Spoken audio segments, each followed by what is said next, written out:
아직도 북핵 폐기에 대한 확신이 좀 안 서는 거 아닙니까? 미국이나 한국이나. 제가 지금 최근에 이제 대학에서 300명 정도 되는 그 대학생들, 일반 대학생들 모아놓고 강의할 기회가 있어서 저는 그런 강의를 하게 되면 꼭 첫 번째 질문을 합니다, 얘들아. 여러분들 중에 김정은이 핵을 포기할 것으로 생각하는 사람 손들어 보세요. 그랬더니 300명 중에 30명 손듭니다. 그러면 여러분들 핵을 포기하지 않을 것이라고 생각하는 분들을 손들어 보세요. 그러면 3분의 2가 손을 듭니다. 그게 요즘 젊은 대학생들의 민심입니다. 저는 그것이 우리나라 전체 국민의 민심이라고 생각합니다.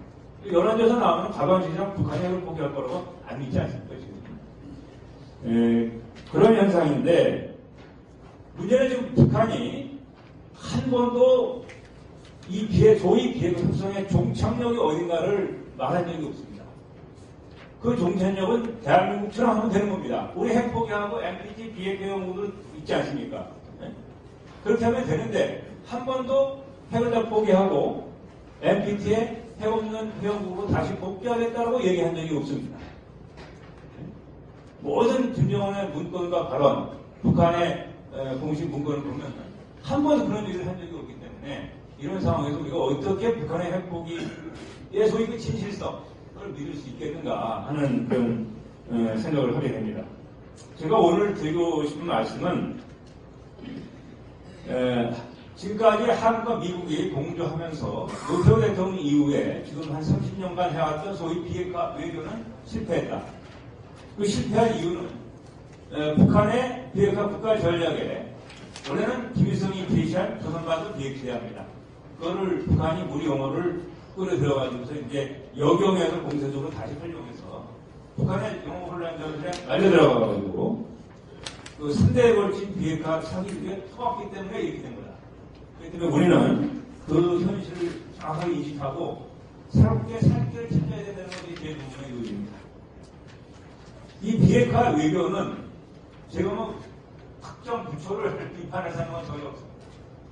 다만 지금까지 30년 지내온 사실관계에 기초해서 여러분들이 많습니다. 우리가 역사적으로 서희 장군의 그 단판을 정말 성공한 중요한 외교 업적이라고 얘기합니다.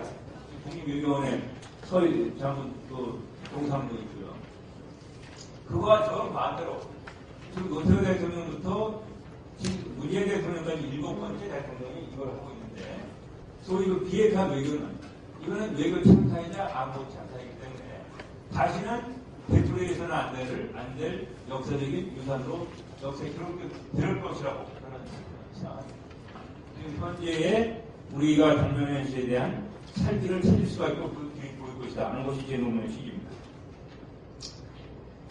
그 표 1을 보시면서 자료의 표 1을 한번 보세요. 이제 제목이 이제 김일성의 이후인 조선반도 비핵시대와 한미의 대립이 한번도 비핵화인데 사실 북한이 한반도를 비핵시대와 만들자는 얘기를 시작한 건 1950년도입니다. 그렇지만 이제 미군이 그 당시 이제 공산주의 체제에 대항하면서 유럽에는 이제 나토 회원국들한테 핵을 배치했고 이쪽에는 이제 우리 한반도 용태에다 핵을 배치해서 그 사실을 인지한 북한이 50년대부터 비핵시대를 지정을 합니다. 그 계속 간헐적으로 지정을 하다가 1980년도에 그 남북 연방제 통일 방안을 제시하면서 비핵 평화 시대를 구체적으로 그 실천 방안의 하나로 놓게 되고 그 10년 후에 1990년대 여기 이제 표에 제시된 논대로 조선반도의 평화를 위한 국수 기원을 하면서 외국 무력 철수 항해 그 7번, 8번 항 이 두 가지에 보시면은 주한미군의 핵 철수를 위한 겨냥한 비핵시대 자체는 여기서 하게 됩니다. 그리고 그 1년 후에 그 당시에 이제 우리 남북 보이콧 회담이 한창 진행 중이지 않았습니까? 우리 군에서는 이제 당시 합참의장 정욱은 합참의장이 대표로 참여하시고 이제 그 후에는 송호근 합참의장이니까 그분이 한참 하셨는데 남북 보이콧 회담을 하면서 91년도에 정식으로 조선반도의 비핵시대라는 방안을 제시했습니다. 7개 항목이에요. 천천히 보시기 바랍니다.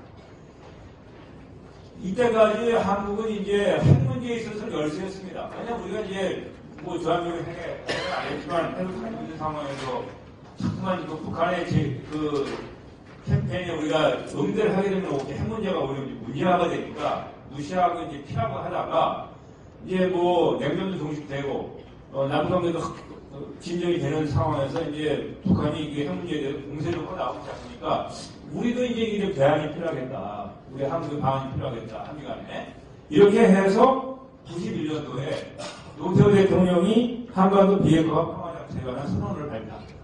여기 이제 비핵 5원칙을 발표합니다. 비핵화라는 용어가 처음 등장하는 문구입니다. 이 얘기.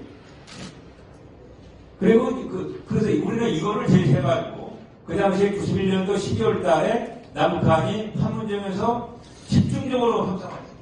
남북관계는 진전되는데 왜 한 문제는 해결 안 되냐는 국제적인 요구와 비난이 많았거든요. 그 당시 우리 측, 남측 핵협상 대표가 임동원 씨입니다. 북한에는 최우진이라는 사람인데 자꾸 했고요. 그래서 이 이제 협상을 통해서 나온 게 그 네 번째 칼럼에 있는 한반도 비핵화에 관한 공동선언입니다. 이 내용 보시면은 처음에 90년, 91년대 북한이 얘기한 얘기 여기 하나도 없습니다. 91년대 우리가 얘기한 놈은 노태우 대통령이 얘기한 105원칙을 더 확대해서 108원칙으로 만들고 우리의 얘기가 다 들어간 합의를 북한이 그냥 받아줬습니다. 지금 통일산전부장 김영철이 그때 뭐 책임자였습니다. 심호인데 김영철이 그때 한 얘기가 이거 비핵화 공동선언은 한국에 한 90% 이상 반영된 거기 때문에 당신네는 아니 저기 우리 거 아니다라고 불만을 토로할 정도로 우리 안을 전폭적으로 수행하면서 비핵화 공동선언을 체결한 겁니다. 우리는 핵을 이제 이걸 체결하면서 문제 다 해결된 건지 알았죠. 그 당시에. 돌이켜보니 그때 뭐 그 당시 상황이라는 것이 북한 정권 창설 이후에 최대 위기 상황 아닙니까? 뭐 소련이 무너지고 뭐 중국이 다 날아가고 그런 상황에서 이제 김일성이 이제 국면 타겟적으로 위기 모면책으로 일단 급한 핵 문제부터 불을 끄기 위해서 우리 안을 수용을 한 겁니다. 그래서 이제 대공동선언을 체결을 했는데 그 후에 보시면은 그 후에 이제 뭐 비핵화 공동선언을 체결한다고 다 되는 게 아니고 이제 실무 협상을 해야 되지 않습니까? 그 실무 협상을 하다 보니까 이제 한반도 비핵화 공동선언을 체결하면서 합의했던 초래했던 자기네들 본래의 조선반도 비핵시대안을 다시 들고 나옵니다. 다시. 그래서 이제 그 표 2에 보시면은 다시 들고 나옵니다. 여기 이제 90년도 군축 제안에서 91년도 조선반도 비핵시대화 제안 나왔다가 그 후에 비핵화 공동선언을 체결했는데 92년도에 실무 협상하면서 다시 소위 그 비핵화 이행 합의서라는 내용의 이름으로 다시 7개 항의 제안을 하게 됩니다. 이 제안 보시면 과거 했던 점 그대로입니다. 그리고 2007년에 마지막에다가 2016년 공화국 정부대변인 성명, 이거는 김정은 시대에 나온 거기 때문에 해놨는데, 내용 비교해 보시면 말과 표현 방식이 바뀌었을 뿐이 똑같습니다. 물론 그 사이에도 92년과 2016년 사이에 아무 제한이 없었던 것이 아니고, 그 당시에 많은 핵 문제 협상을 하면서 북한 당국이 일관되게 처음에 얘기했던 조선반도 평화구역 군축제안 그리고 조선반도 비핵시대 제안 이거를 지속적으로 얘기를 하고 있습니다. 하나도 변한 게 없는 겁니다. 김일성이 제시한 조선반도 비핵시대안을 그대로 가지고 우리의 비핵화 용어를 차용해서 핵을 포기할 것 같은 연막을 치고 또 핵을 포기하기 위해서는 이러이러한 조건들이 충족돼야 한다는 조건을 제시하면서 협상이 될 때는 보상 책임을 좀 뒤로 빠졌다가 다시 이런저런 이유를 들어서 부실과 핑계를 들어서 다시 상황이 악화되면 또 핵무기 개발을 진행하고 물론 협상이 진행될 때도 핵무기 개발을 지속을 했었습니다. 이렇게 사인 코사인 커브를 그리면서 몇 번의 시대를 거쳐온 것이 지난 30년의 비핵화 역사입니다. 그리고 지금 우리는 또 하나의 그 사인 커브를 겪고 있는 것에 불과합니다.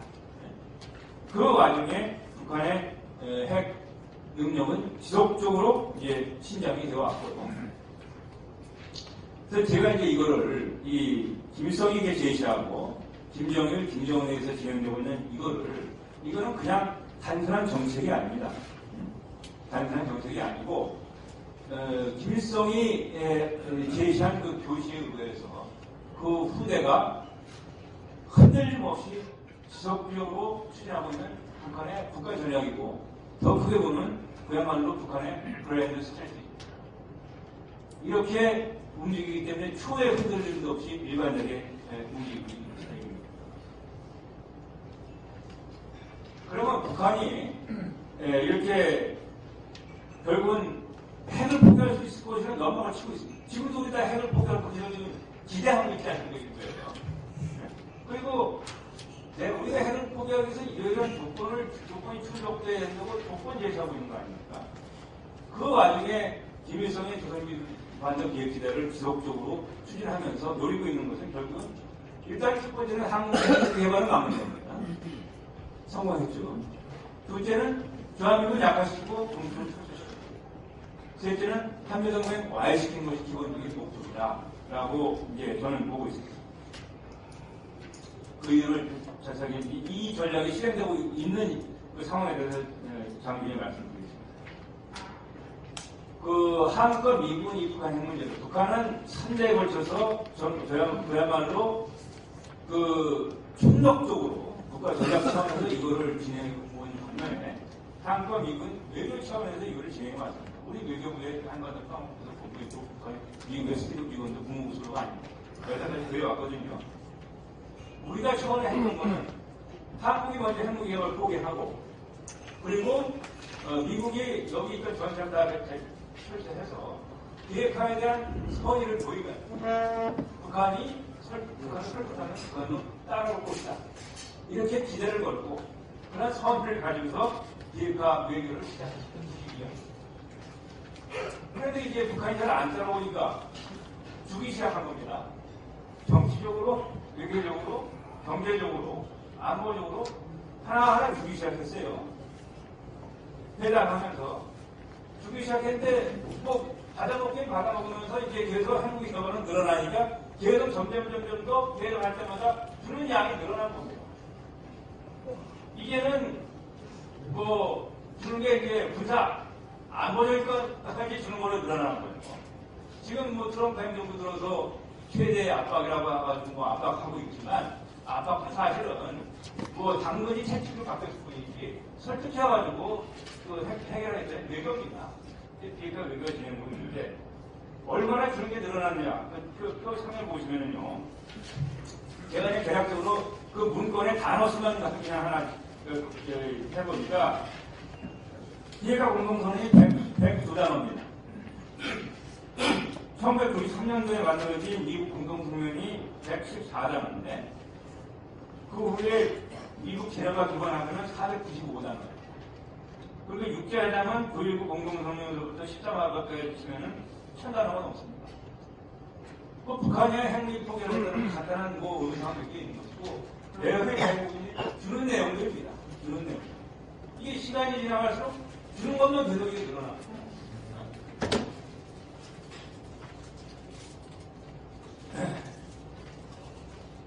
지금 이렇게 우리가 주어서 해결하겠다는 이 논리에 설득하고 포장해가지고 안심시켜서 해결하겠다는 이 논리는 결국 이제 북한이 뭐 안보 불안을 느끼고 있으니까 그 안보 불안을 해소해줘서 핵무기 가업을 가질 수 있는 동기를 없애서 핵을 포기시키겠다 이제 그런 논리인데 이게 이제 그 안심시키고 주다 보니까 주는 게 계속 늘어나는 겁니다. 제가 말씀드린 대로.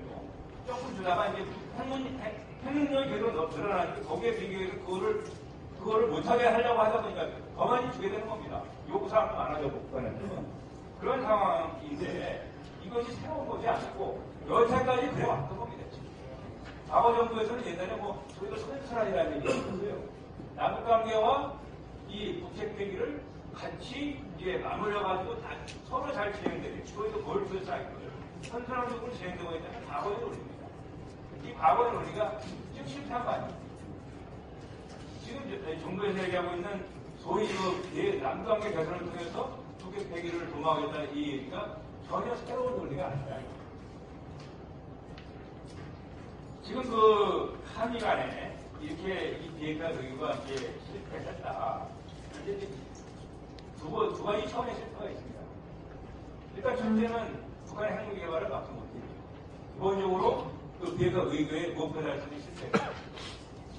그 두 번째는 그거를 실패했으면 그 실패를 인정하고 빨리 정책을 바꿔서 우리 살 길을 찾아야 되는 실패. 아직도 어느 누가 비핵화 실패, 외교 실패했다고 얘기하는 사람은 없지 않습니까? 그냥 실패한 외교정책을 밀어붙이고 있는 겁니다, 지금. 살 길을 찾기보다는 실패한 외교정책을 밀어붙이고 있는 이것이 우리 안보에는 더 큰 태양이고 더 큰 실패다. 그런 이렇게 보고 있습니다. 사실 지금 요즘 상황에 대해서 많은 분들이 걱정하고 계신데 이 2008년도에 대야말로 2018년 올해 이 지금 시점에야말로 이 비핵화 외교의 실패가 그 피해가 극에 달하고 있습니다. 극에 달하고 있습니다. 우리나라 보십시오. 지금 사실 우리가 지금 어느 누구도 100% 북한이 완전히 포기할 거고 장담 못하는 거 아니에요. 우리는 한 발도 없는 저쪽 몇 발만 가지고 있어도 신의 균형은 완전히 무너지는 거거든요. 그런 상황에서 지금 자유식 군축, 자유식 군통제 필요하지만 지금 상황은 아니야 이거든요. 타이밍이 잘못됐다. 그 내용은 또 차치하고 어제 이렇게 얘기했습니다. 그리고 이 소위 그 남북관계를 개선시켜서 비핵화를 수정한다는 그런 논리로 지금 과도하게 좀 밀어붙이는 거 아니에요. 지금 여러 가지 부작용이 지금 여기부터 나오고 있는 거 아닙니까?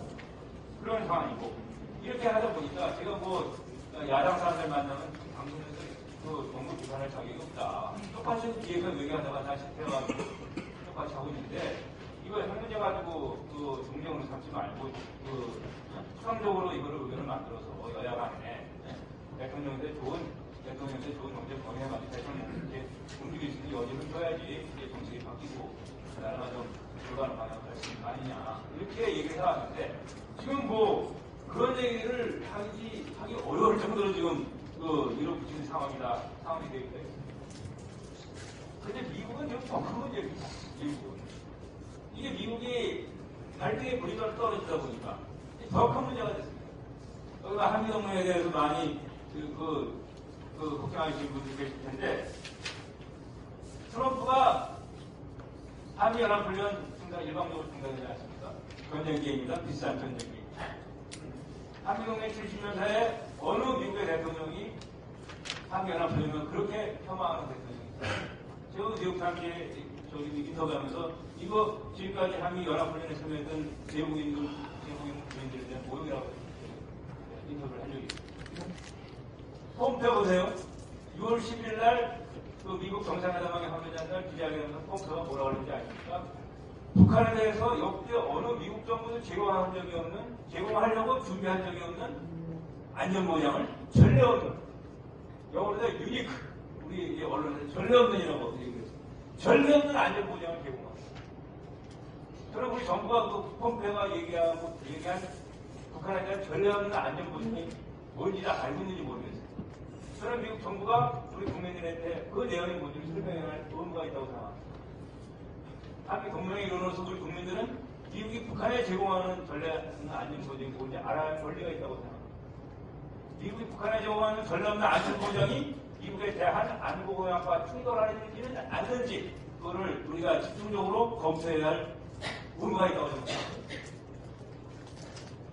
그 다음에 덤포도 최근 그러지 않았습니까? 미국과 전쟁되면 군사태세에 변화할 수 있다. 이렇게 지금 상황이 되고 있습니다. 한반도 비핵화 공동선언을 보시면 남과 북의 핵무장 포기 이거뿐입니다. 북한이 제기하고 있는 미국 문제를 건드리지 않기 위해서 우리가 일부러 그 비핵화라는 용어를 만들어냈고 그렇게 해서 북한을 끌어들여서 비핵화 공동선언을 체결했는데 그 비핵화하면서 지금 미국이 얘기한 그 한반도 비핵지가 그 얘기가 다 먹혀들어가고 있는 것이 그런 시각입니다. 그거 보십시오. 그 표 4를 한번 봐주시기 바랍니다. 어떻게 먹혀들어가고 있습니까? 그 정치 경기에 그 사회 문화적으로 주는 거는 차치하고 군사적으로 뭐가 먹혀들어가고 있는가 한번 보십시오. 북한이 노렸던 한국의 핵무기 개발 지원지.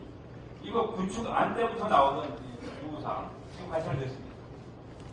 주한미군 전설 철수. 이거 90년도부터 주장했던 거. 관철됐습니다. 한미연합훈련 중기. 이거 90년대부터 외국력 철수에서 얘기했던 거 지금 관철되지 않았어요. 엊그제 재학군인회에서 그 발표 논평 내신 거 보니까 우리가 핵이 없는 상황에서 국제 회의를 위해서 군사적인 긴장 완화가 필요하다. 군사하면서 이제 변화하면서 그런 말씀을 하신 것 같은데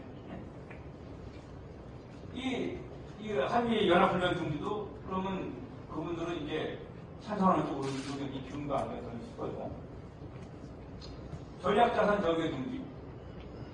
북한이 90년대부터 핵무기 탑재가 가능한 외국 항공기 함선의 한반도 영해 영공 통과치 방문 금지를 요구해왔는데 그것이 시대상황이 바뀌어가지고 소위 요즘은 전략자산이나 간단한 말로 대체돼서 그거 지금 관찰되고 있는 거 아니에요. 대한민국 안전보장. 지금 다 지금 안전보장 행사했다면 지금 미국이 나서는 거 아닙니까? 전례없는 안전보장 공격. 주한미군 감축, 철수 주장. 북한의 일관된 주장입니다. 지금 우리나라의 전직 육해회장 대표, 청와대 외교안보 수석하셨던 분이 북한 비핵화를 위해서는 주한미군 감축이 필요하다라고 얘기하는 상황이 됐습니다. 한미동맹 와해 부분. 지금 한미동맹에 대해서 걱정 없다고 말씀하실 분이시면 제가 퀘스천 마크 하는 거는 주한미군이 존재한다고 해서 동맹군은 아닙니다. 이게 만약에 평화유지군으로 바뀐다면 그 성격이, 임무와 성격이 북한이 우리를 공격했을 때 그 미군은 우리를 보호하는 동맹군이 될 수가 없습니다. 중재하는 평화유지군은 될 수 있어요. 이렇게 얘기하다 보면 북한이 얘기하고 있는 평화협정이 몰라붙을 평화협정이 아니라는 보장이, 아니라는 확신이 과연 있느냐.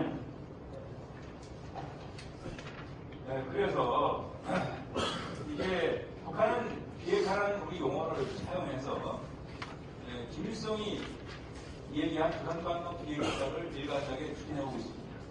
선대의 요인인 비핵화. 김정일도 선대의 요인인 비핵화라는 얘기를 했습니다. 그 아들인 김정은도 얘기를 하니까 결국 그 얘기는 김일성의 요인인 비핵화라는 얘기인데 여러분 보십시오. 이걸 보시면은 김일성의 요인인 비핵화가 핵포기겠습니까? 아니면 조선반도 비핵화되어 있는 그 목표를 달성하는 것이겠습니까? 저는 선대의 요인인 비핵화가 북한의 핵포기라고 보지 않습니다. 결코 그럴 수가 없습니다.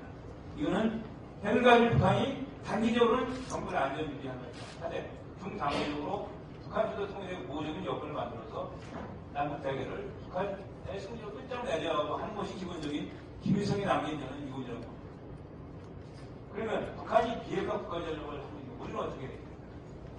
지금 우리가 이렇게까지 늘리는 거는 북한이 가지고 있는 핵에 대해서 맞대응할 핵카드가 없기 때문에 됩니다. 처음에 그냥 다 카드 다 버리고 다 그냥 벗어버리고 아무것도 없는 상태에서 가지고 있는 핵을 쓰기 싫고 하다 보니까 이거저거 다 쓰게 됩니다. 이제는 비핵화 얘기할 때 상상도 못했던 주한미군까지 거론될 정도로 이렇게 밀리고 주구주구 하면서도 북한의 문제가 해결되기는커녕 오히려 핵 보이고 북한이 개화해주고 왔다. 그래서 이거를 이 판을 깨야 돼. 이 맥시멈 프레셔 이거는 15년 전에 아무리 늦어도 2006년 10월 9일 북한이 했을 때 맥시멈 프레셔를 그렇게 했으면 아마 이러한 식으로 외교적으로 어느 정도 해결을 가능했을지 모릅니다. 그렇지만 이제 늦었습니다. 군사공격? 그러니까 그때 해주고 했었죠. 그거 했으면 나갔죠. 아니면 그때 YS가 뭐라고 그랬습니까? 그거 전쟁 맞다는 자기가 막아가지고서 한 번 더 전쟁 피했다고 YS가 그렇게 공언을 하지 않았어요. 그분 나중에 잡고 하시기 전에 후회했습니다. 그때 그거 군사공격 해가지고 나갔어야 되는데 후회가 된다고 그렇게 직접 YS가 얘기하셨어요.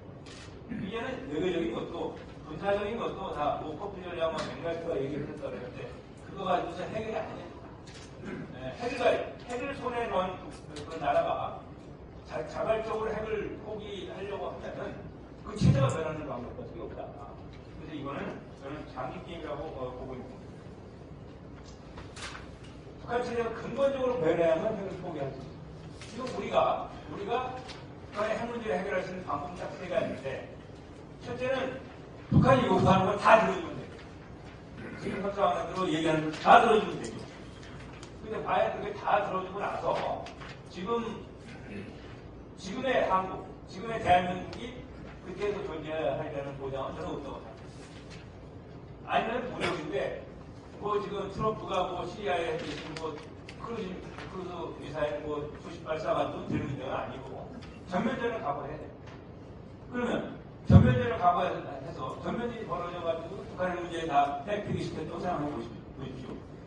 그 폐허가 되는 한반도가 과연 우리가 원하는 건가요? 저는 그것도 아니지 않습니까? 결국은 우리는 핵을 가진 북한과 상당 기간, 한 세대가 될지 두 세대가 될지 모릅니다.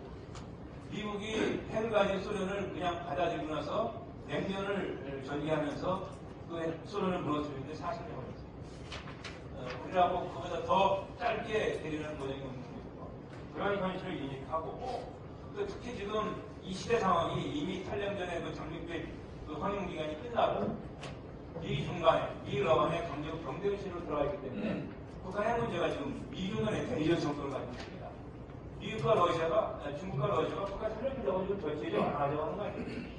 북한의 문제 자체가 이 대리전 성격을 가지고 있기 때문에 중국과 러시아는 후원자로도 북한 러시아는 더욱더 핵을 포기할 용도 없다. 그리고 우리의 사실은 뭐냐? 핵에는 핵으로 대응할 수밖에 없다. 우리가 핵 옵션을 행사할 수밖에 없습니다.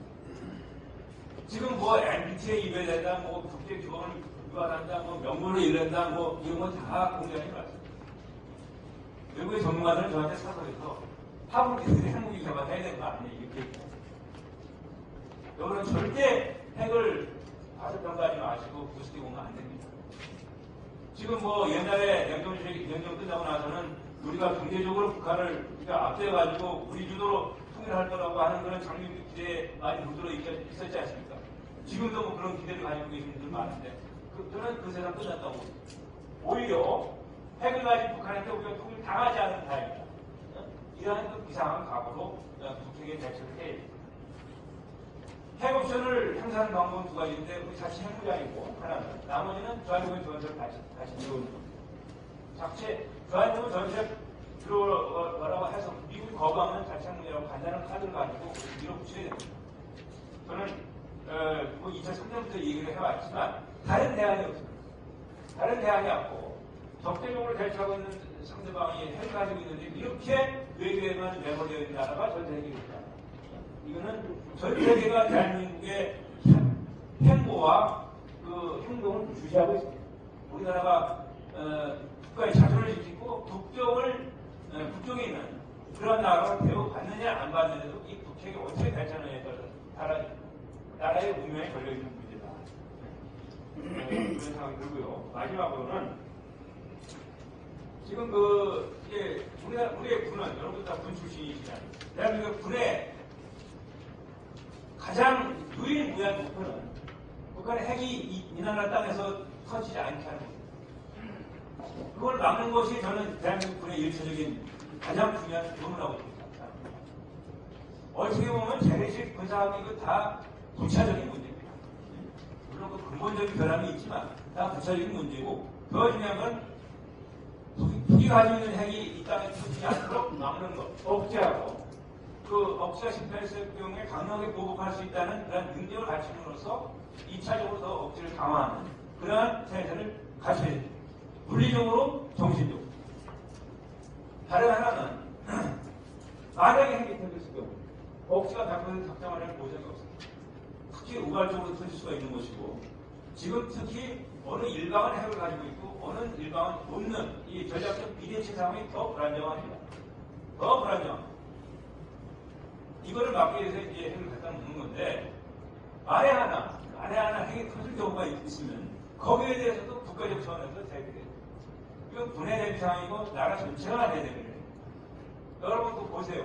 하와이에서 지금 매달 방공훈련을 하죠. 하와이에서. 이거 북한의 핵미사일 터질 거에 대비해서 하는 겁니다. 캘리포니아 북쪽에 LA 북쪽에 그 벤츄라 카운티라고 있어요. 벤츄라 카운티에서는 태평양상에서 핵미사일 터질 거에 대비해서 자체적으로 지금 시스템을 구축하고 있습니다. 미국의 일개 카운티가 그렇게 하고 있습니다.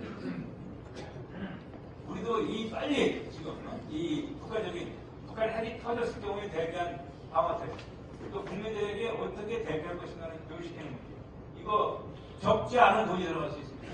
그러나 어느 무엇보다도 중요한 문제라고 생각하고 여기에도 관심을 가져야 됩니다.